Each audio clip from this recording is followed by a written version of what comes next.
Hi everyone, welcome to the RSC webinar for Renewal schools. This webinar is for schools that are renewing their Indiana Gold Star school counseling status or their ASCA ramp status. And the focus of this webinar is to update your vision. My name is Sue Reynolds and I'm president of the American Student Achievement Institute.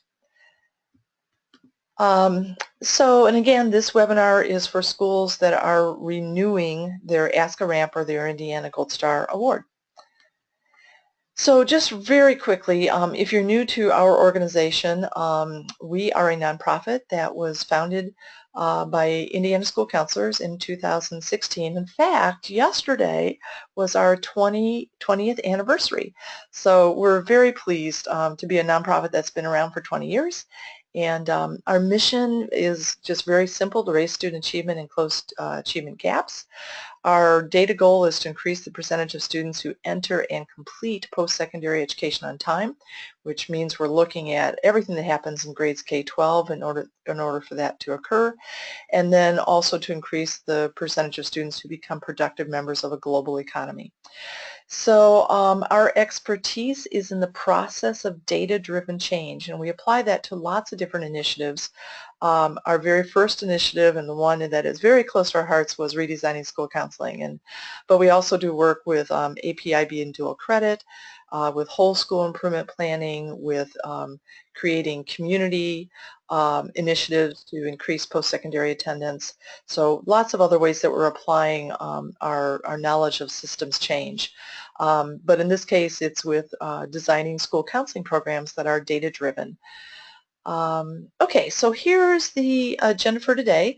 We'll be looking at a couple of updates, then we'll review everything. We know that for some of you, it's been 3 years since we've talked with you, and so we just want to look very quickly at the terminology and the beliefs and the process. And then we'll spend some time on looking at what are your tasks for this month. So in the month of August, what are the steps that you'll be taking to begin to renew your Gold Star ramp, Gold Star and your ramp status. Okay, so very quickly, updates. First of all, I just wanted to give you a heads up. Indiana is still leading the nation in the number of ramp schools. That is the award of excellence that's presented by the American School Counselor Association. Right now there's 129 ramp schools in Indiana, and you can see that the average number of ramp schools in the state is like 2 or 3. And so to have 129 is really, I think, significant of how Indiana is leading the way in designing really sound school counseling programs. You can see Georgia is up there, Virginia, North Carolina. So there are other states that are starting to understand that it's possible to design data-driven programs, and some of those other schools are actually working with RSC.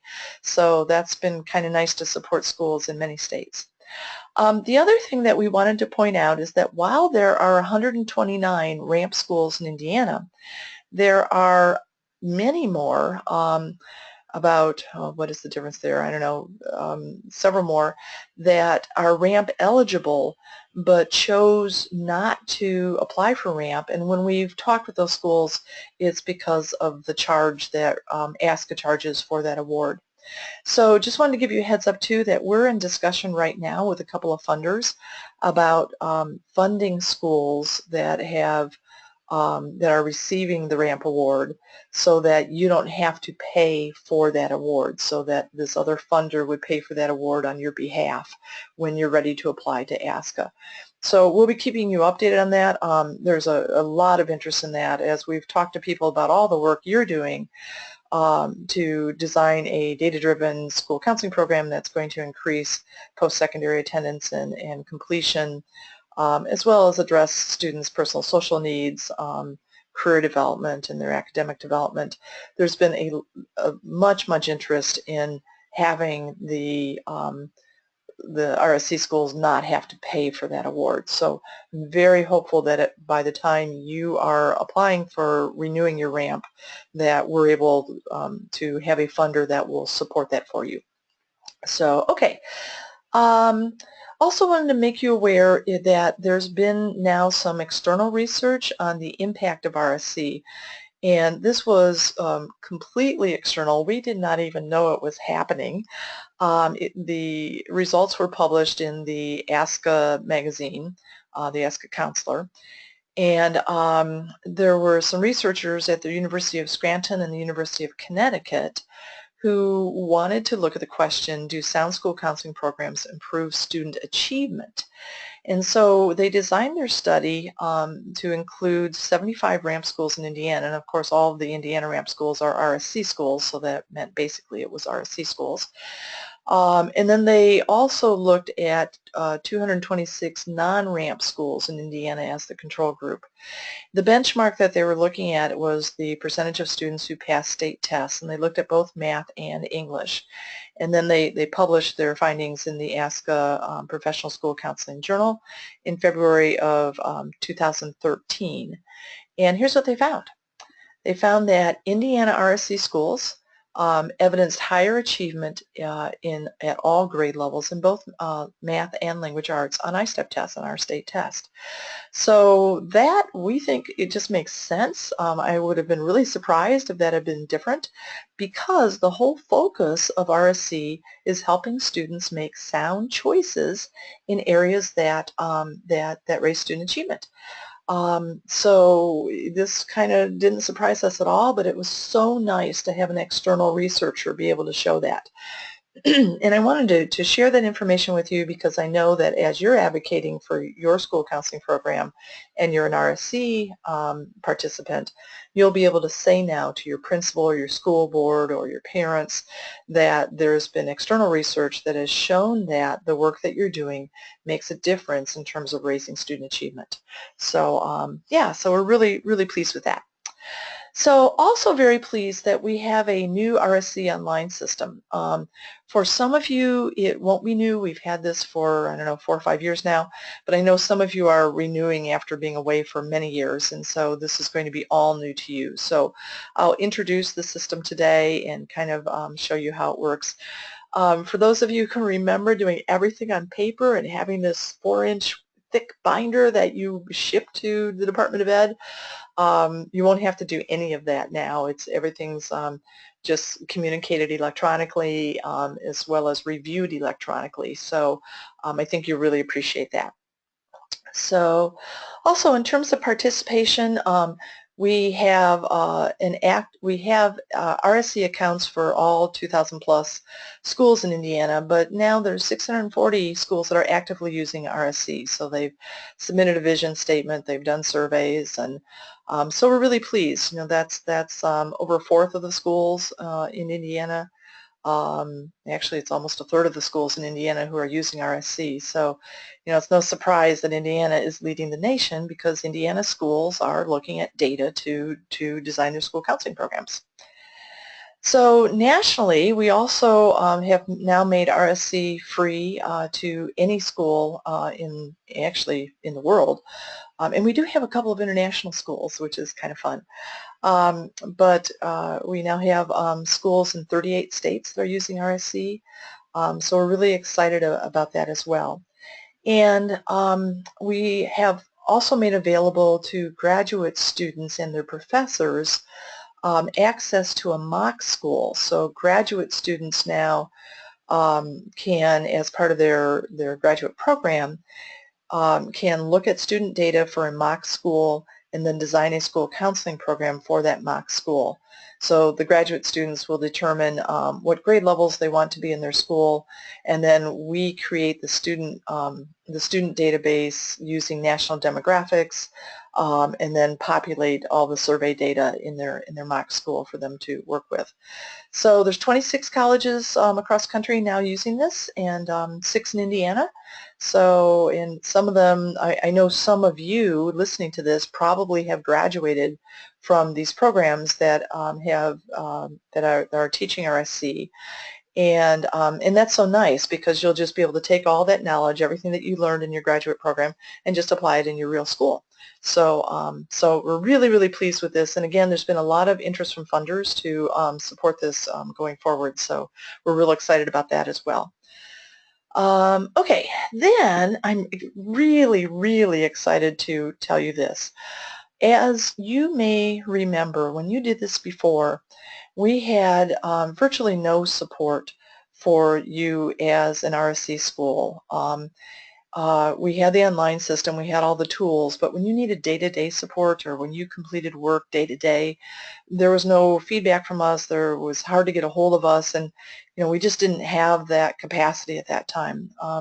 Thanks to the Department of Education and some other funders, including our own board of directors, we are now able to provide support for you. So we have RSC phone hours. They're Monday through Thursday, 8 to 4:30. So if you have any question during that time, and actually it says phone hours, but it's also email hours. If you have any questions during that time, you can just pick up the phone, call us, and you should be able to talk with us. If not immediately, we'll call right back as soon as we can. That's been really nice, and schools that have been renewing lately have told us how much they've appreciated that. Then also, instead of submitting your portfolio at the end of the year and having the Department of Ed look at everything all at once in one sitting at the end of the year, now we have monthly submissions. So we just started that last year, and oh my gosh, it was just wonderful. Schools loved it. The quality of work was so much better because you could get immediate feedback. So the way that'll work this year is as soon as you're finished with a step, like as soon as you're finished updating your vision statement, you'll send it to us, and then we'll provide written feedback within 48 hours. And that feedback will tell you if that submission meets criteria or if we need to do a review. So, and then we'll put comments in there as well. So the person providing all of the support is Debbie Howell. She is wonderful. We are so tickled to have her on our staff. She has a background with not as a school counselor, but has a background in advising students at the graduate level. And then also has done some work in supporting students in a mental health aspect as a friendly listener and resource provider. So she's wonderful. Her biggest, though, skill set is in strategic planning. She really gets vision to action. She understands data-driven change. She understands how our system works. And so that knowledge, I think you'll really be able to tap into in terms of, okay, here we have goals. How do we get these into priority goals? Or, here we have priority goals. What's this root cause stuff? So anything that I'm presenting to you, Debbie can represent, reteach. She's just there for you, and she's there for you as soon as you need her. Just pick up the phone and call her. So if you haven't done so already, will you please write down her name, telephone number, and her email address right now, so that really as soon as this webinar is over, you can call her up and say, I didn't understand this stuff. Or tomorrow, if it's fuzzy, call her and say, I can't remember what Sue said. So, so it's Debbie Howell. It's 812-349-4142, and then there's her email address. So Debbie, do you want to jump in here too? And Debbie's participating. She'll participate in all of the webinars. She's actually on vacation today, so we really appreciate her jumping in. Debbie, I think your broadband's going to be fine. Do you want to just introduce yourself? Yes, good morning. My name is Debbie Howell, and I am, my internet's a little bit spotty, so hopefully you guys can hear me well. I am talking to you from the hills of Tennessee, which are absolutely beautiful out my window, with grandchildren noise somewhere upstairs in the background. But I'm really thrilled to assist. We should have all been in contact at some point. If you haven't heard from me, you might check your spam, because I have been sending out email in the last month, or actually more than the last month, but in the last month, to keep you up to date on the process and where you should be. If you haven't heard from me, like I said, check your spam email from school, or please get me a different email address so that your filter doesn't bump us out, so you can stay up to date on your submissions and all. But like Sue said, thank you thank you for all the good words. But I've been working on RSC for a year, and I've learned a lot and had some really good relationships with really great people. So I look forward to this year and having more wonderful relationships with you guys. This is a really great product, and we've gotten some really good feedback from schools last year that just love this process and what it's their school. So call me. Sounds good. Thank you, Debbie. You cut out a little bit, but we were able to I think, get all of the gist of what you were saying. So, and before Debbie worked with RSC, she worked with another of our initiatives, the College Success Coalition, which was an initiative that focused on community-based guidance. And so that was kind of interesting. She worked with about 2,000 community organizations that provided guidance activities from their organizations. So yeah, so very good. Thank you, Debbie. So, okay, so now on this list are the schools that we know of that are renewing RSC Gold Star and or ramp this year. So check real quickly to see if your school's name is on this list. If it's not, please send Debbie an email right away and let her know, oh, we're renewing too, and somehow you're just not on our radar. So, so please check that and let Debbie know if your school is not on that list. So, okay, hopefully they're alphabetical. Hopefully you've had time to skim that and find your school's name. Okay, so then also these 6 schools are going to be receiving an email today from Amy Siegel. She's our program manager. And we have some special instructions for you that are kind of very time sensitive. So please be looking for that email from Amy. And the things that she's asking you to do in the email, we need to do like we need to make sure we're doing them, and we need to make sure we're meeting the deadline. So so look for that email from Amy. And again, you know, call us if you have any questions. But just wanted to give you a heads up that later today you'll be getting an email from Amy. So, okay. Then one other thing before we get into the review is you are able to earn Indiana PGPs through RSC. In the RSC manual, there's a link to the PGP log. You also have that as a handout in your control panel for the webinar. So if you're interested in earning PGPs, you can earn up to 90 for the work that you're doing with RSC. Please make sure that you start doing that log right away. And it is due, I think, July 15th of next year, 2017. Okay, here's our calendar for this year, and I'm going to read through this because I know some of you will just want to jot down these dates. So you can see in the left-hand column is the date of the webinar. All of your webinars will be at 10 o'clock a.m. Eastern Standard Time. And then in the middle column you can see what we're prepping for, and then in the next column there's the topic. So so August 2nd, that's the first one, and I'm just going to read through these slowly so you can jot them down. August 2nd, August 30th, it's another August meeting, but it's right at the end of the month, and we're actually prepping for the September work. October 4th, October 27th. And that one again is also in October, but it's right at the end of the month when we're prepping for your November activities. December 6th, and then there's no meeting in January.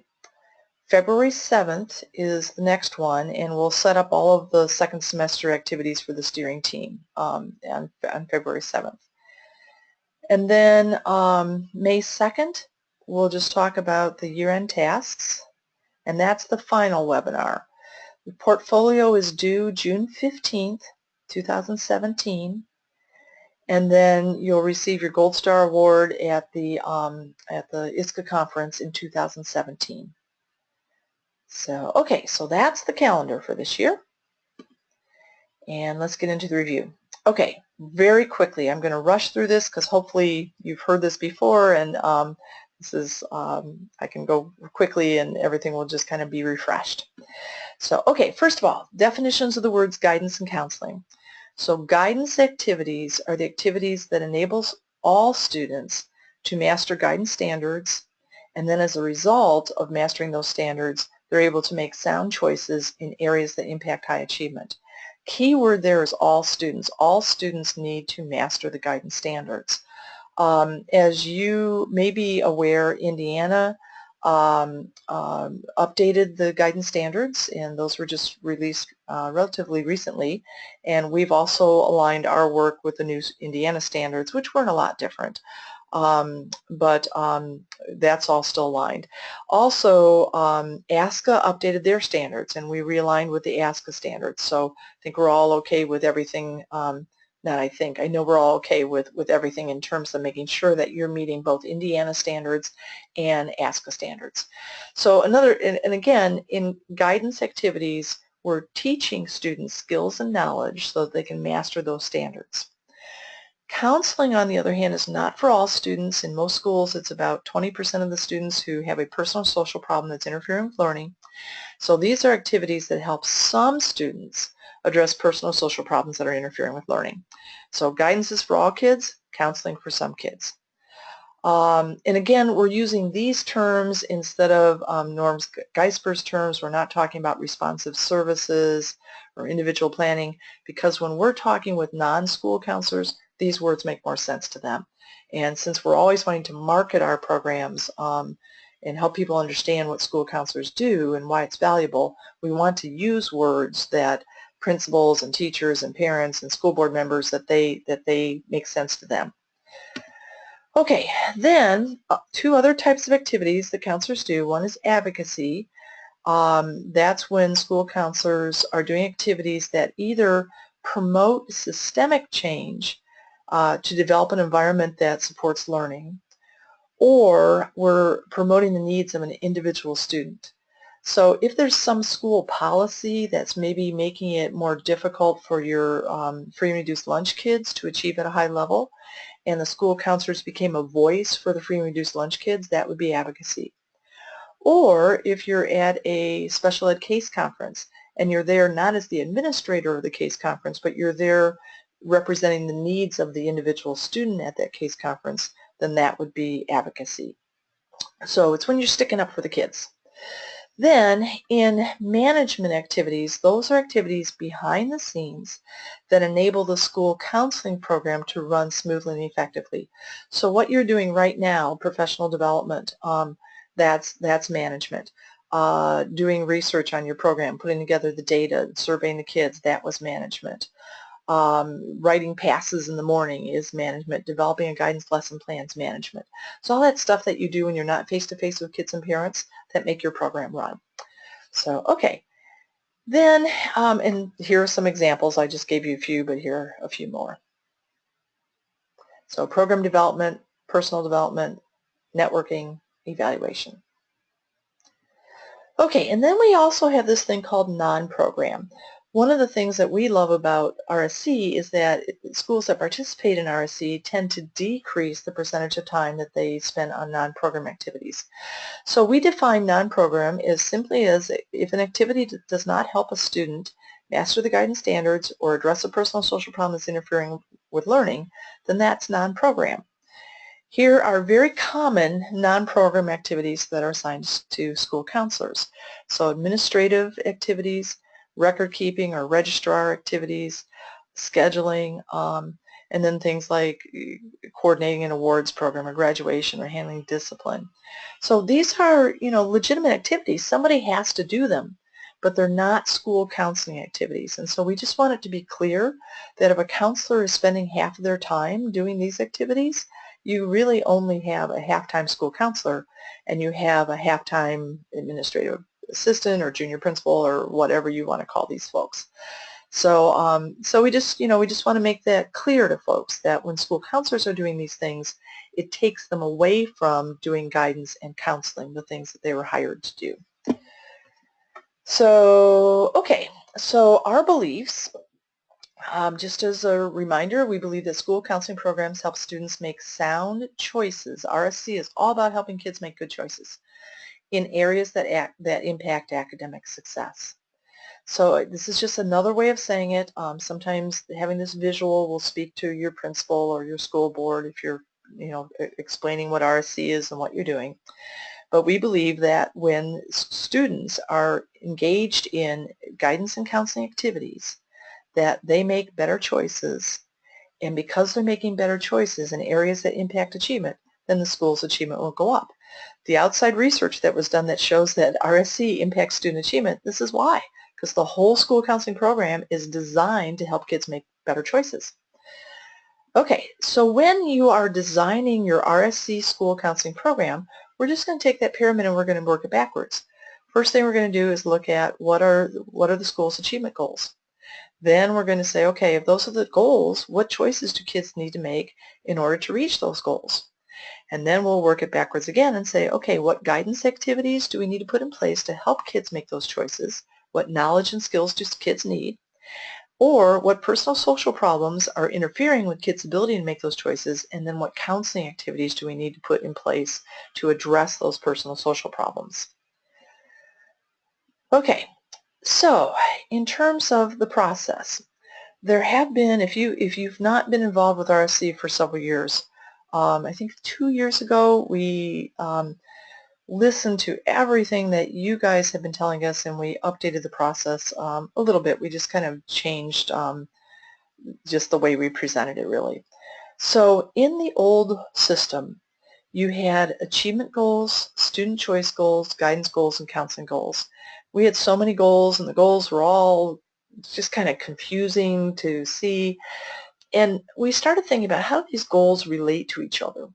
And here's what we came up with. So in the new system, what you're going to see this year is that the achievement goals we're not going to worry about. We're just going to lift those out of your school's improvement plan. So whatever the goals in your school improvement plan are, those are the RSC goals. We don't want to have different goals than your school has. Okay, then your program goals, your school counseling program goals, will be all of the choices that you want kids to make. And then we're going to do a subset of those choices, 2 or 3, that we'll call the priority student choices. And these are the ones that your program is really going to work to nail. So you've got all of those choices, maybe 70 or 80 choices that kids need to make to be successful at school throughout their career. And then which ones are we really going to work on in our school counseling program? The other kind of data, what we used to call guidance goals and counseling goals, we've come to understand that that is really root cause data. That's data that helps us understand why kids aren't making these choices. So in other words, maybe they're not making a choice because they lack knowledge. In other words, they have a guidance need. Maybe they're not making the choices we want them to make because there's a social personal issue, so they have a counseling need. Or maybe we just haven't given them the opportunity. We know we want them to choose to take a career interest inventory before they do their high school course planning, but we've never given them the opportunity to do that. So all of this data we now refer to as root cause data, and it's data that helps us understand why kids aren't making the choices that we want them to make. So your program goals, there's only going to be one type of goal, and it's just the student choice goals. What goals do we want kids to make? These are the goals that we're focused on. These are the goals that we hope you hold yourselves accountable for, the priority goals. And then everything else will help us explain why kids aren't making those goals and how to design a program then that will enable kids and encourage kids to make the choices that they need to make. Okay, so as we work through the process, you'll see that. Okay, so very quickly, the first thing we're doing in our process this year is getting ready, and that you have already done. We've looked at putting together a steering team. You've surveyed your students. You've done some self-studies. You updated your advisory council, and you're ready to go. The first meeting that we're going to do is in August, and at that meeting this month, we'll be looking at updating your vision statement. One nice thing is if this is the first time you've renewed, you're not going to start from scratch ever again. We're just going to start with what you already have, and we're going to say, is this still okay, or do we need to tweak it or update it? So that will happen in August. Then in September, we'll design your student choice goals. That's the whole list of all of the choices that kids need to make, maybe 70 or 80 things. Then in September, we'll do 2 things. We'll expand your resources, so we'll talk about, okay, how can we get more time, especially how do we get more money or whatever it is that you need. And then we'll look at that list of all of those student choices and we'll pick out 2 or 3 that are really priority. And these will become the focus of your school counseling program for the coming year. So in our old system, our old process, this used to be 2 steps, and we heard from you that it really could be 1 step. So we're going to do both of those steps in one meeting. Okay, then in November, we'll look at all that root cause data to help us understand why kids aren't making those choices, and we'll come up with the root causes. So kids don't know what a FAFSA is. Kids are stressed by bullying. We don't provide an opportunity for kids to take a learning styles inventory. So we'll look at all of the things that are getting in the way, and those will be your root causes. And then in December, we'll figure out, okay, what are we going to do about those root causes? Oh, we're going to provide kids with a learning styles assessment, and here's how we're going to do that. So you'll come up with your guidance, counseling, advocacy, and management activities in December. And then second semester, we'll do all the preparations. So your advisory council is only going to be meeting first semester, and then second semester you'll do all the nuts and bolts that you need to do to get ready to implement what they come up with. So, okay. So let's look at the online system. Yeah, I'm going to go. And Debbie, I'm going to pause here. Has anybody typed in any questions that we need to look at?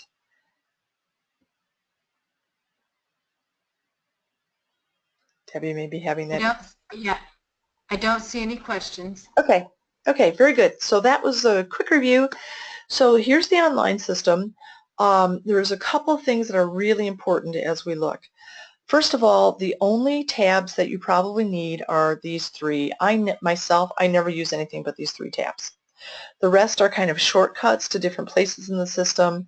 It's also kind of just a visual of all the parts of RSC, but really these top 3 tabs are the ones you need. Immediately, as soon as this webinar is finished, we'd like you to log in and click on the RSC Uses tab. This is really, really important. When you get to the RSC Uses tab, you're probably going to see first year process checked or annual update process checked. We need to make sure that you've changed that to renew process and then click save. This customizes the online system for you and allows you to see the things that you need to see. So I'm going to go ahead and save renew process for demo school. And then we also need you to go on and answer these questions about your program recognition. So let's just really quickly look. Does your school currently have Ask a Ramp? If you say no, are you seeking it? Let's say yes. School must renew. When are you going to renew? So for you, this would be, let's see, October of 2017, because you're going to turn in your portfolio in July of 2017, and then you'd renew your ramp in October 2017. Do you currently have the Gold Star status? My guess is a lot of you do. And then when are you going to renew? And that would be, and actually these dates are going to change. It would be July 15th. No, this should be June 15th, 2017. So, okay. So, and then save. Okay, so immediately, because this would not be good if you forget to do this. Immediately, as soon as the webinar is over, please do that. Okay, and then the manual tab, let's jump down there. The manual tab, you can see because I'm in Renewal School, the Renewal tab has come up. And we've got, oh, I'm hearing some background noise. Question? Okay, don't forget to mute yourselves if you're unmuted. But everything you need is in here. You know, the data update, you've been working with some of the stuff already. And then here's meeting 1. So when you're ready to have that first meeting with your advisory council this month, here's your handouts and here's your tools. Don't forget to read prep for meeting 1 in the meeting 1 facilitator notes. These are going to give you tips about how to handle certain things that might come up during your meeting. So, okay. And then the process tab, just very quickly, for those of you who we did not have a chance to talk with last spring, this is just all in chronological order. You do a step, you check it off, and then save your checks. The checks don't mean anything. It's just kind of a note to you that, you know, if I were looking at this, I'd be thinking, oh, I forgot to send my submission to Debbie. So I would just click that and then save the checks to remind me that I've done that. So if I scroll down, we are now on, oops, went too far, updating your vision statement. The webinar that we're recording right now will be appear here, and then I'm sorry, the webinar that we're recording right now will be under Watch Webcast, so it will be there. And then conduct the advisory council meeting. That will go to the manual. Enter your program vision statement, your mission statement, enter your meeting 1 minutes, your rubric, etc. So we'll come back at the end and show you how that will work after we quickly walk through how to conduct the meeting this year or this month. Okay, I'm going to go back to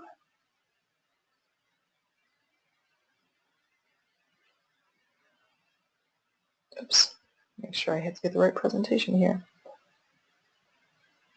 Yeah, here we go. So let's just walk through this meeting. Let me see, what am I trying to do here? Slideshow from current slide. Okay, so the meeting is, we always set these up for 2-hour meetings, and you always have the freedom to condense things if you want to. Just keeping in mind that our experience has been that when you condense the discussions, it takes away from the integrity of the process. So also we have a lot of schools that will, instead of having 1 2-hour-long meeting, they'll have 2 1-hour-long meetings. So if you wanted to do 2 1-hour-long meetings, I would suggest that at the first meeting you do the welcome and introductions, do the review of RSC, and then close. And then come back to do the vision discussion at the next meeting. You know, or, you know, you possibly send out an email just going over all the terminology and, you know, asking people to read that before they get to the meeting and then skip this part in the meeting. So, you know, think about, do you have a full 2 hours? And most schools tell us that that's a doable time period for community members coming in for a meeting. So, okay, and so then after we do the introduction, then we're just going to spend 15 minutes on each part of the vision discussion, and we'll just be updating the vision statement. So, okay, I'm going to go back out, and now let's go to that presentation. And so here is the presentation with your advisory council. And again, this isn't really going to seem new to you because it's so much the same as we did it before. From current slide. Okay, here we go. So the first thing we're doing is introductions, and then we're talking about the big picture, and we're just reminding people that 3 years ago, or you may need to edit the slide, you know, 4 years ago or whatever, that you engaged in RSC. This year you're renewing, and then we're going to be updating this year our vision, our goals, our priority goals, our root causes, and our activities. So there's going to be 5 discussions this year. So, and then at the end of this, we'll be submitting our portfolio to for Indiana Gold Star and ask a ramp, or you'll edit the slide if you decide not to do either one of those. And then the review terminology, I'm just going to fly through this. It's the same terminology that we just looked at. And then this year. So again, we're just kind of going through, okay, here are the discussions that we're going to have this year. And then in here, you'll be putting in the dates that you have selected for your meetings. And again, we would suggest that you pick all your dates right up front so people can work their other meetings around you. And then this month's discussion. So we're reviewing what is a vision. It's a detailed picture of what things would look like in the future if all of our dreams for kids came true, really emphasizing that it's not based on reality. We don't want our dreams to be limited by our perception of what's real, what's realistic. And we're going to describe in detail our dream community values, our ideal adult practices, our ideal student choices, and the ideal level of student achievement in our school. And I'd really emphasize the word ideal there, really emphasizing this is pie in the sky. It's not based on reality. So why vision? And just to give some rationale about the process of visioning, that it raises expectations, creates a common direction, it focuses on the future. I really like to emphasize that visioning focuses on the kids, that it's not about what's best for adults, it's what's best for kids. Visioning increases commitment, it increases energy, and it provides a basis for decision making. So I'd like to put this this kind of checklist in the discussion of visioning, because for some people visioning sounds like, it's kind of like kumbaya. It's, it's not realistic, so why are we talking about it? But there's some very realistic purposes for visioning. So this makes it concrete for people that might think, why are we even talking about this if it's not realistic? So things to think about before visioning. And again, we want to help people think outside of the box before we start to dream. So one of the things we want people to think about is exactly how much rigor is needed for our students to work in a global economy. So we're reminding that people that low-skilled jobs are going to other countries. So our students are probably not going to be able to get low-skilled jobs like they could in the past, because other countries can provide that that work at a lower wage. And then with improvements in transportation and communications, especially electronic communications, it makes it possible to move low-skilled jobs to other countries very easily. So low-skilled jobs for most of our students are probably going to be out of the picture. We're reminding people that high-skilled jobs are also going to other countries like India and China, because those countries offer lower wages.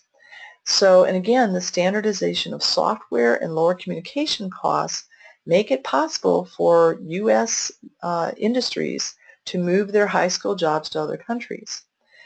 So also in other countries, there's been a very much an emphasis in science and technology, which makes it desirable, even if if we're keeping some of the jobs in the United States, it makes it desirable to hire employees who have been educated in other countries rather than in our country.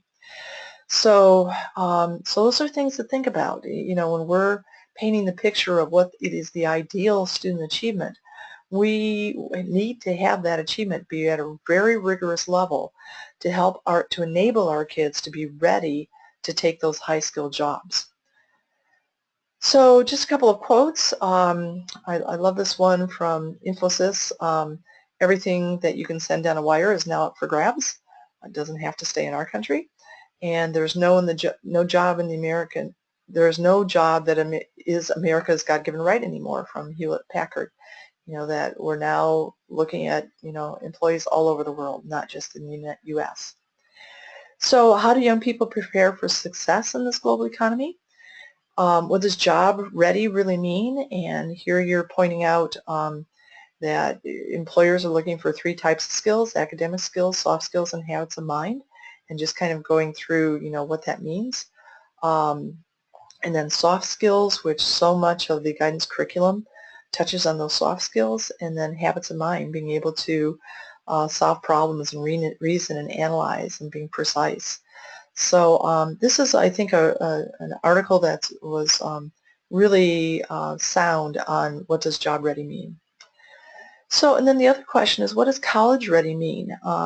And we're talking here, of course, about 4-year colleges, because this was published by NACAC, but it also applies to 2-year colleges. And if you talk with folks from apprenticeship programs or career colleges, they'll tell you they're looking for these things too.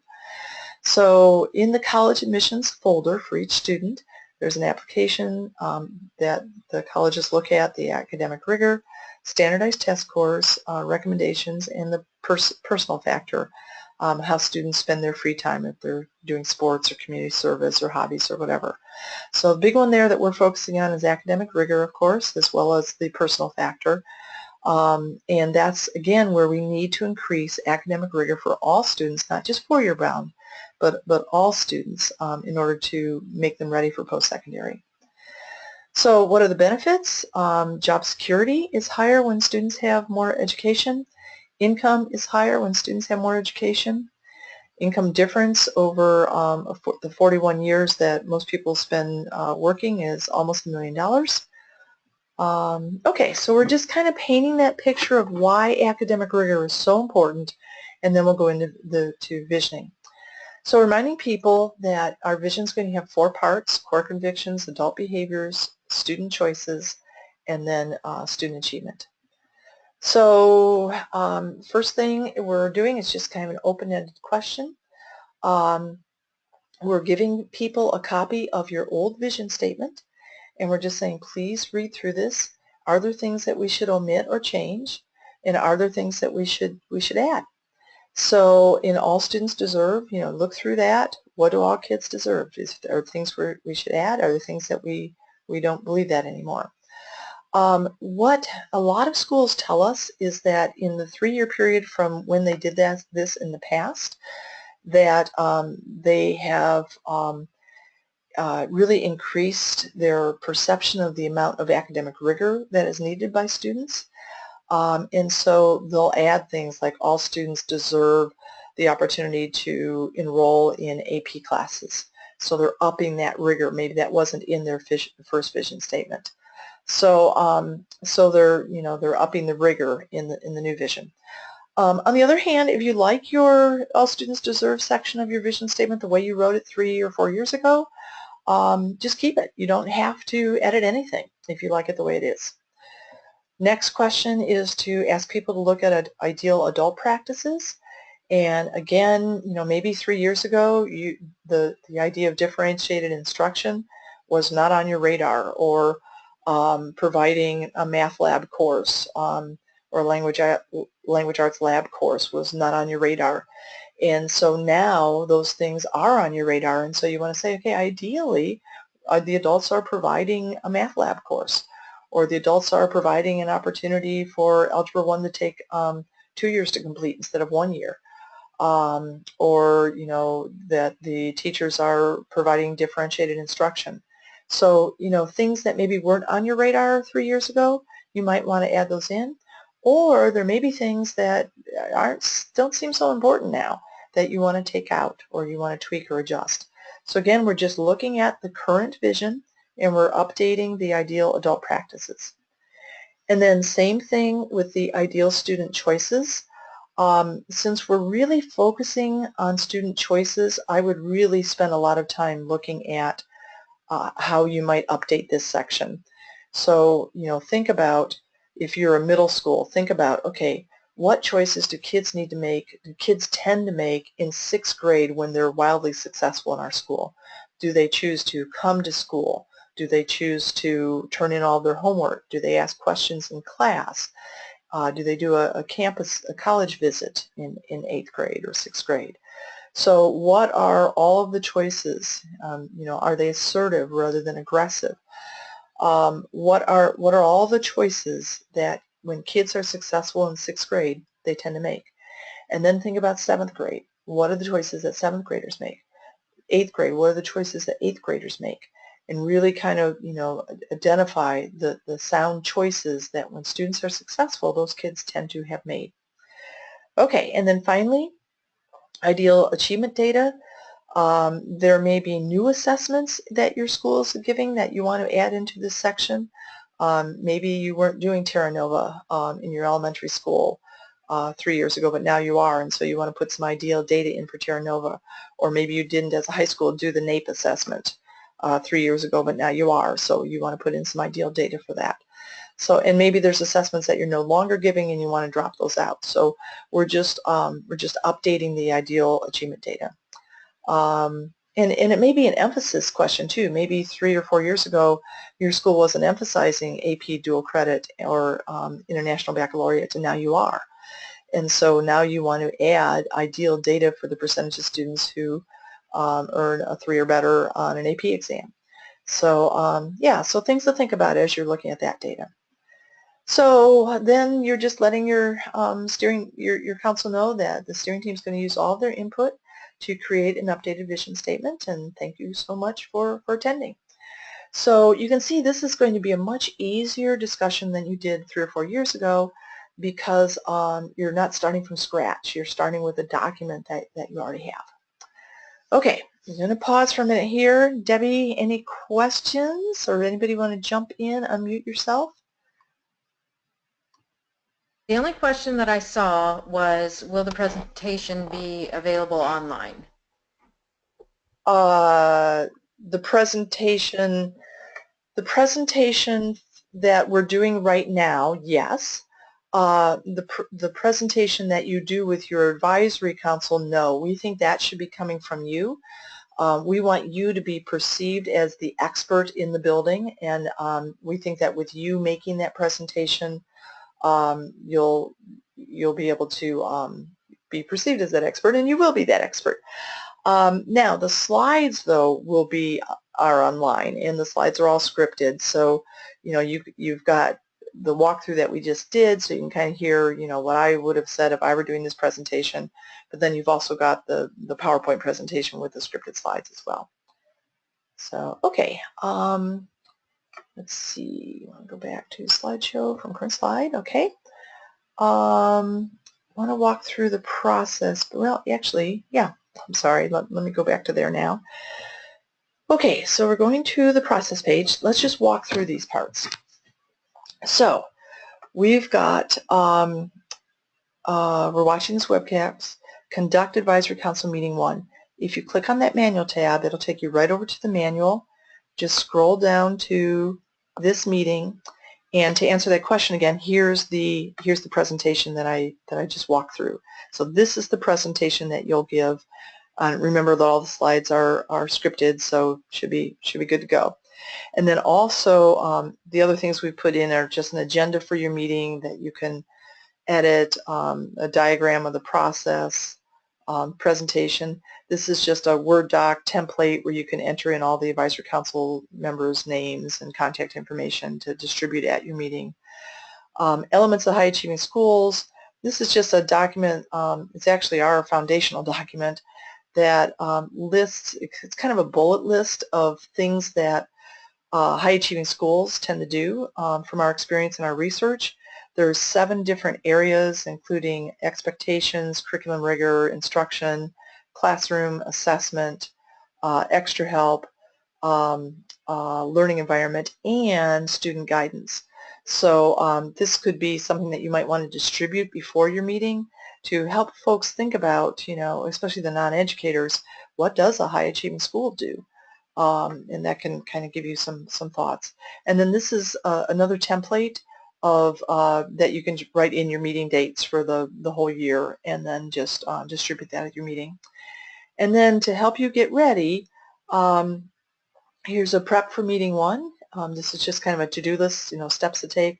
And then this is the most important document, I think, just some tips on how to conduct the meeting. If you're still putting together advisory council members, this is the advisory council brainstorm to help you think about who to put on your council. This is a poster that you can use if you want to jot down ideas that people come up with during the meeting, during the discussion on vision. And then here's a sample, and then the tasks, a to-do list for what to do right after your meeting. So, okay, yeah, that's good to go. Okay, so I'm going to go back. And one other thing, remember, if you ever get lost in our system, let's pretend I'm lost right now, I would just go back to the process tab. You can always go back to that process tab, and then I'll scroll back down to where I was, and here I am. Okay, so you're conducting the meeting. Now, when you enter your vision statement, you're going to click the enter icon, and you'll see that your vision statement that you wrote before is already in there. So all you have to do is edit this, or if you're tossing the whole thing, just get rid of it and type in the new one. If you're not making any changes, you're good to go. So whatever you wrote in here before, we believe that all students deserve, and then whatever's in there is what you had in 3 years ago. Now, if the last time you did this, it was on paper, that means you'll need to type everything in so that we can see it and review it. But that's actually kind of easy, because I'm assuming if you did it on paper, it's part of a Word doc, so you can just pull up the Word doc, copy the part that is the "we believe all students deserve" part and just paste it into this box. So, okay, so that's the vision statement. Now, I do want to just comment briefly on the mission statement. The mission statement is something that ASCA asks for, and notice that there's a tool here. Every time we put something in the tool column, it's something that we think will help you. So I'm just going to go ahead and open up that tool. Oops, darn. Let me fix that as soon as the meeting's over. What this is it's a one-pager, it's a Word doc. It gives you some instructions about how to write a mission statement, and then it gives you a sample mission statement. And again, when you go to enter your mission statement, whatever you put in here before will be there, and then you can edit it or change it or whatever. Also, please note that you're being asked, and this is another ASCA requirement, you're being asked to enter 3 different mission statements: your school counseling mission, your school mission, and your district mission. So you'll need to find those. And then what Debbie will do when she reviews your work is we'll just kind of make sure that these 3 things align with each other. ASCA started doing this because they wanted to make sure that the school counseling program was aligned with the school's program and the district's program. So this is where we kind of look for that alignment. Okay, so that's the mission. Entering meeting 1 minutes, just click on enter and put in the date, change the year, and then whatever date, who's writing the minutes, and then enter the minutes there. Okay, and then the rubric items. This is really important, especially with us checking these things as you do them. We want to make sure that you've checked the rubric items, the same ones that we're going to check. So if I click on this, I go to vision statement, and let's just kind of read through these together just to make sure that these are in your mind. So the first paragraph includes the core convictions, and then we've defined the 4 paragraphs just so we make sure we get everything in. All achievement data is expressed as a percentage of students who are reaching a specific standard. That's going to be impossible not to do, because when you enter the data into the system, it asks for the percentage of students. So, and then these things are also ASCA things that we need to look at. So in your vision statement, does it talk about how the adults are addressing students' developmental needs?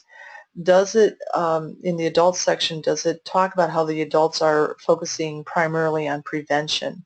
How the adults are serving as an advocate for every student? How the adults are using data to drive the program design? How the adults are evaluating the counseling program annually? And how the adults are following the ASCA ethical standards. So really all you need to do is, you can even use this language. In our ideal school, the ideal adults are addressing students' developmental needs. They're focusing primarily on prevention. We just need to make sure that you've told us that you are doing these things. So, okay, so that's on vision. And then on mission statement, the mission statement includes the purpose of school counseling, the tasks of the school counselors. It includes the principles spelled wrong. There's a typo we'll fix. Debbie, that's probably one on your list that you've given me. Thank you. Principles of school counseling. And then we're just saying that there's a mission statement that's a school mission present and a district mission present. And then in the minutes, we're looking for that the minutes are present. They contain the names of those who are present and the stakeholder groups that they represent. That the minute represents a summary of the activities during the meeting and the discussion. And finally, that the minutes contain references to specific people who contributed ideas.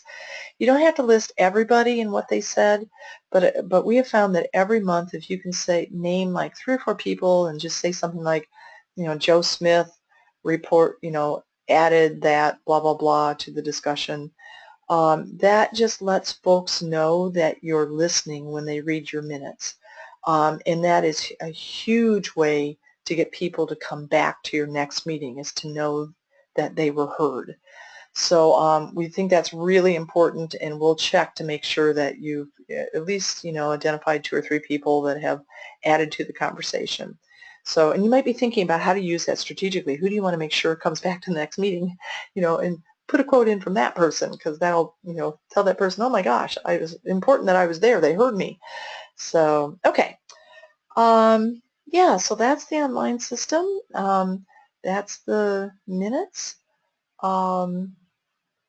And I think that's it. Let me scroll down here. We went through all the rubrics. Yeah, so just to, we'll just jump in, give everybody a chance to ask questions. We're a little bit over. I apologize. I'd like to always end right on time. But any questions? I have a question. And who is this? Trudy Wolf from Central Elementary. Hi, Trudy. Hi. My question is, if we combine meetings, like if we did our first and second meeting together, would we write separate minutes for each meeting? We wouldn't write one whole set of minutes, but we would have this minutes from the meeting 1, minutes from meeting 2.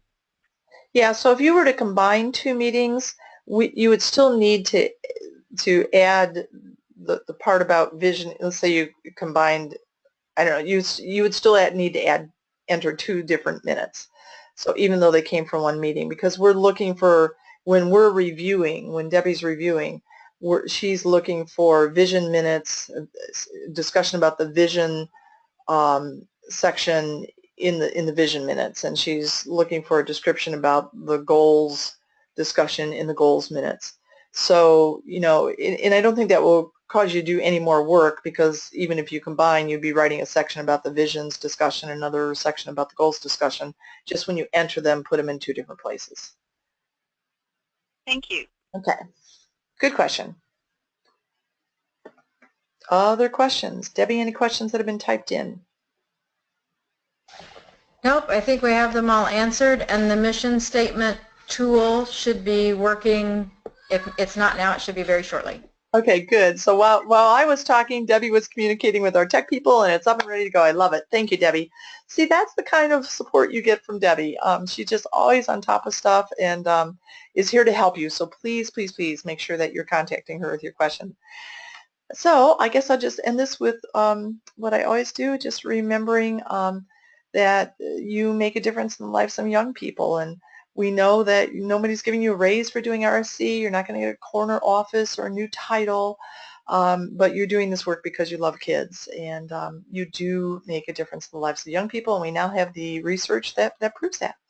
So, okay, thanks everyone, and we will see you at the end of the month when we prep for your September activities. Good luck with your advisory council meetings and working on your vision, and call Debbie if you have questions. Sounds good. Thanks everybody. Have a great start of school.